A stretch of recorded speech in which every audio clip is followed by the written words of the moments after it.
नवरोब्याचा उपवास असला ना, तर त्यांना तेच-तेच साबुदाणा खिचडी किंवा साबुदाणा वडे हे नको असतात. त्यांना काहीतरी वेगळं पाहिजे असते. तर चला मग आज काहीतरी वेगळं बनवूया. त्यासाठी 1 वाटी साबुदाणा घेतलाय. तो ना पॅनमध्ये चांगला भाजून घ्यायचा. तर थोडा वेळ भाजून घ्यायचा म्हणजे रंग चेंज होऊ द्यायचा नाहीये. इथे मी थोडा वेळ भाजून घेतलेला आहे. आता हा एका मिक्सरच्या भांड्यामध्ये घालून घ्यायचा. आता यासोबतच अर्धा वाटी वरई घेतली आहे. आमच्याकडे याला भगरसुद्धा म्हणतात. तर हे आपल्याला मिक्सरमध्ये दळून घ्यायचं आहे. तर जसा रवा असतो ना, बारीक रवा, तसंच आपण हे दळून घेतलेलं आहे. एका भांड्यामध्ये काढून घ्यायचं. याच्यामध्ये अर्धा वाटी आंबट दही घ्यायचं आहे. सोबतच 1 वाटी पाणी घालायचं आहे. तर मी इथे अर्धा-अर्धा वाटी करून 2दा पाणी घातलेलं आहे. आता याला चांगलं असं मिक्स करून घ्यायचं. आता आपण हे झाकून साईडला ठेवून घेऊ. म्हणजे आपला जो साबुदाणा आणि वरई आहे ना, चांगलं भिजेल.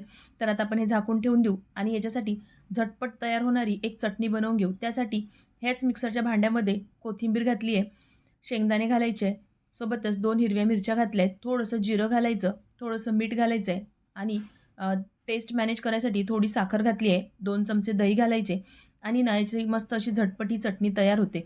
तर बघा, ही चटणी आपली तयार झाली. आता साईडला ठेवून घेऊ आणि आपण जे मिश्रण भिजवून घेतलं होतं ना, ते सुद्धा आपलं तयार झालेलं आहे. तर आता बघू शकता हे थोडंसं घट्टसर आलेलं आहे.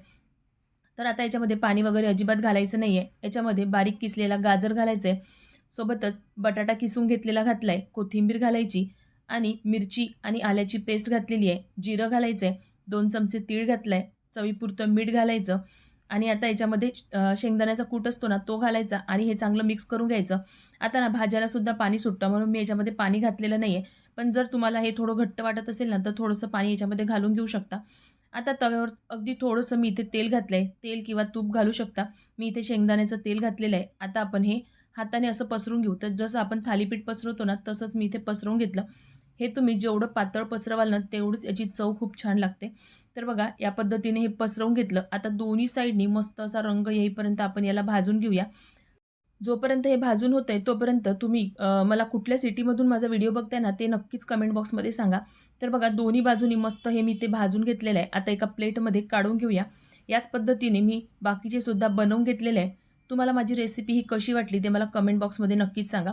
सोबतच आता या शिवरात्रीला हा नाश्ता नक्कीच ट्राय करा. तर बघा, कमी तेलाचा होतो, सोबतच पोटभरीचा हा नाश्ता आहे. तर बघा, मस्त असा मऊ लुसलुशीत आपला हा नाश्ता तयार झाला आहे आणि अगदी झटपट तयार होणारी आपण ही चटणी देखील बनवलेली आहे. चला तर मग भेटूया अशाच नवनवीन रेसिपींसोबत. Bye bye.